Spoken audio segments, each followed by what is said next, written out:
தேர்தல் வந்தது, 40 சீட்டு ஜெயிச்சிருக்கோம்.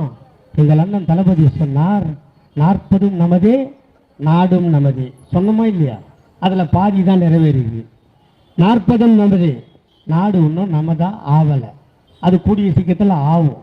அது யார் கையில் இருக்குதுன்னா இந்த நாட்டோட பிரதமர் நரேந்திர மோடி கிட்ட இருக்குது.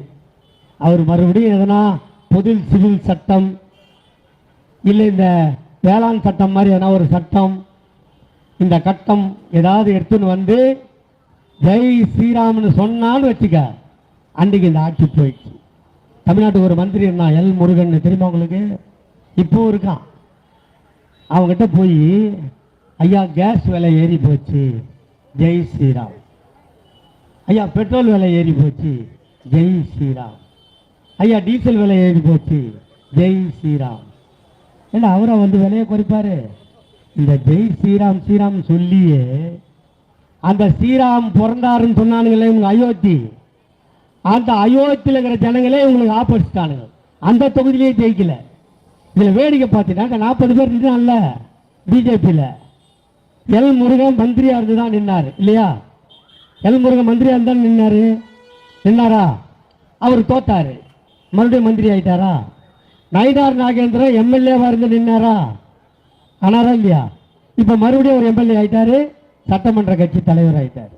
இப்படி எவெல்லாம் தோத்து போயிடுவோம் தெரிஞ்சே நின்னானோ பழைய இடத்துக்கே மறுபடியும் போயிட்டான். ஆனால் இதில் எங்கள் தமிழ் சேகா தான் பாவம். 2 ஸ்டேட்டு கவர்னராக இல்லையா? 2 ஸ்டேட்டுக்கு கவர்னர். அது என்னதான் பிஜேபியில் இருந்தாலும், அது என்னதான் திமுகவை திட்டினாலும், நம்மளை அவமானம் பண்ணாலும், அது ஐயா குமரியாந்தனோட பொண்ணு இல்லையா? அது 2 ஸ்டேட்டு கவர்னராக இருந்தால் நம்மளுக்கு பெருமை தான், சந்தோஷப்பட்டோம்.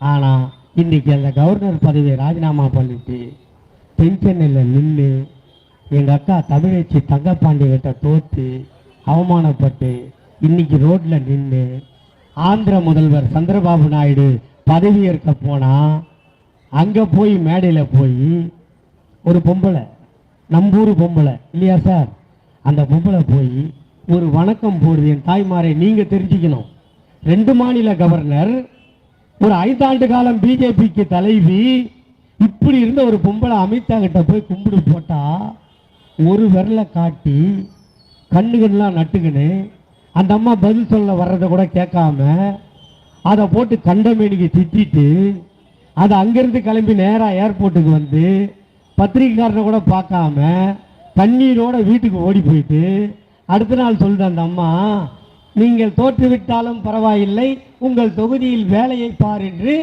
அமித்ஷா சொன்னாராம். எப்படி சொன்னார் பார்? ஒழுங்கா தொகுதி வேலையை பாரு நான் சொல்லுவாங்க. அவ்வளோ முட்டாளா நம்ம?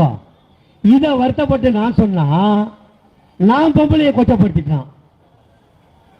எனக்கு வேதனையே தான்.